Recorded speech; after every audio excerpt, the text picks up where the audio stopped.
This is the next major transition. I watched as the Lamb.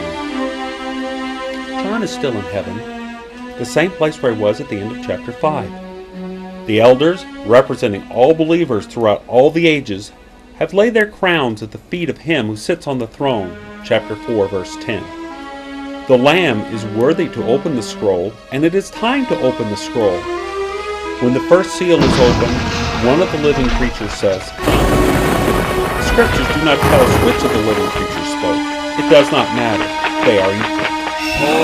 I believe that as the seven lamps are a sevenfold representation of the Spirit of God, the four living creatures are a fourfold representation of Christ himself.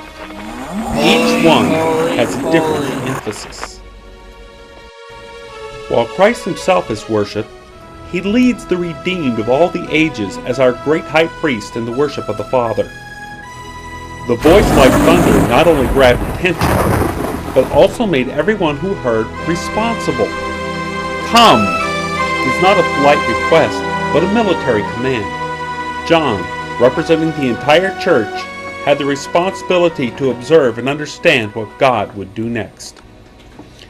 John obeyed and observed. I looked, behold, a white horse. White represents purity, clean, washed. White is the color of the robes given to the saints at rest. Standard conservative interpretation sees this as either the Antichrist himself or the government, which will be used by the Antichrist when the Antichrist fully reveals himself. Either way, this is the beast. However, the people on earth without heaven's perspective probably will not realize it. The traditional conservative, Protestant, dispensational, fundamentalist interpretation, which I follow, is that the bow without arrows means that the beast uses the threat of military force without actually using military force. The crown is the normal word for crown, Stephanos, a victor's crown. It is for the winner of a contest or battle, and is like the crowns we will receive at the judgment seat of Christ. It is not a diadem, a royal crown. So the rider of the white horse, bent on conquest, was successful in conquering much of the earth. This is the period spoken of by Daniel, the signing of the covenant with Israel to reinstitute temple sacrifices for 1 week, as told in Daniel 9:27, that is, a 7-year period. This ruler which shall come is, like the rider on the white horse, either the Antichrist himself, or the government which will be controlled by the Antichrist, the beast, after he reveals himself. This covenant ushers in a period of peace which lasts for about 3.5 years, Daniel 9:27. At that time, the Antichrist will break the covenant and no longer permit sacrifices.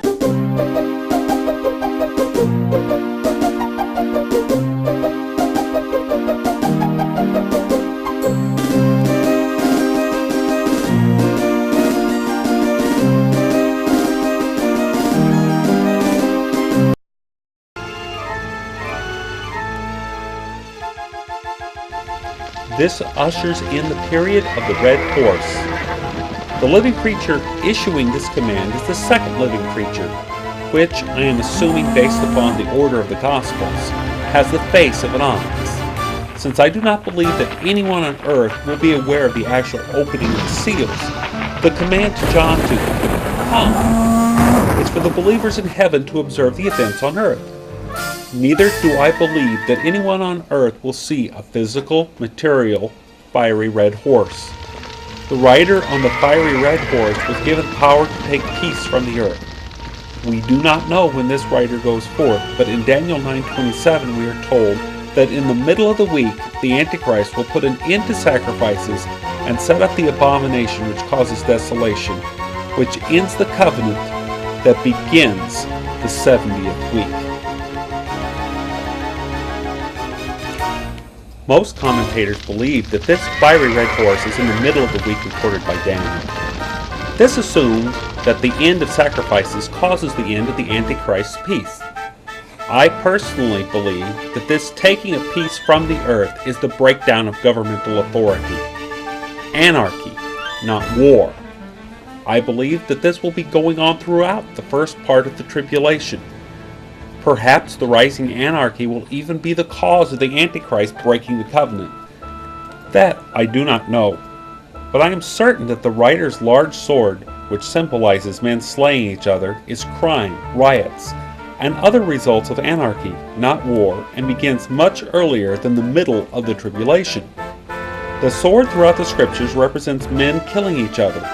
In Romans 13, the sword represents humans' government's responsibility to execute convicted criminals, even though Rome executed very few criminals with a sword. The statement that the writer's sword is large means that this violence will be on a large scale. So, the beast deceives his way into power by offering peace, but the results of its policies are just the opposite. This, I believe, begins the period of time called in chapter 7, the Great Tribulation.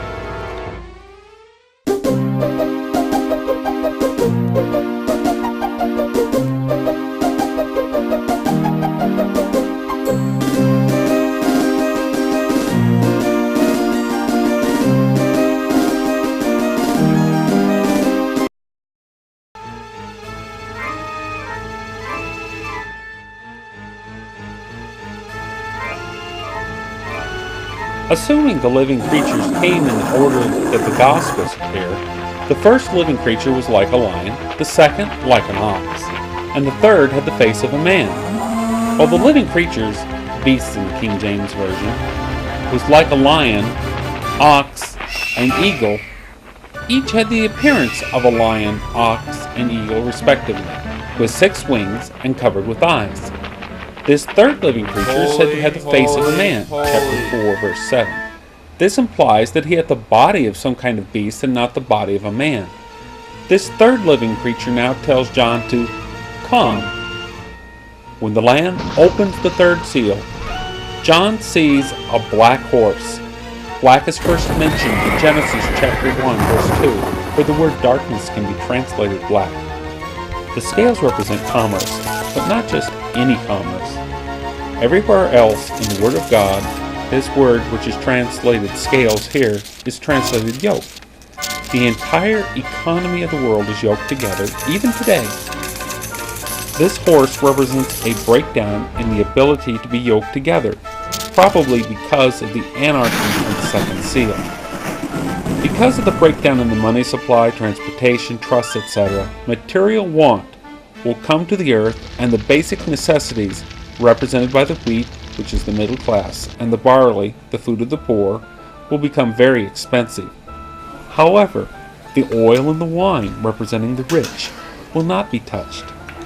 Also, the wording implies that there will be a problem with obtaining the wheat and the barley, but the supply of wheat and barley will not be diminished. When the Lamb opens the fourth seal, the fourth and last living creature commands John to come. This horse is pale, and the rider was named Death, and Hades was following close behind him. A few people died under each of the first 3 horses. This rider, however, killed 1/4 of the earth. They were killed by sword, famine, and plague, and by the wild beasts of the earth. There will not be any more wild beasts than there are now. There might even be fewer.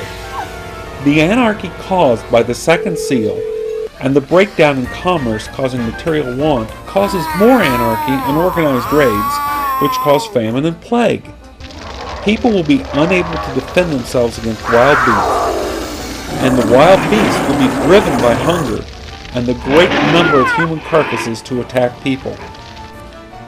There is nothing to indicate that this will either be concentrated in certain geographic areas only, or spread throughout the entire world.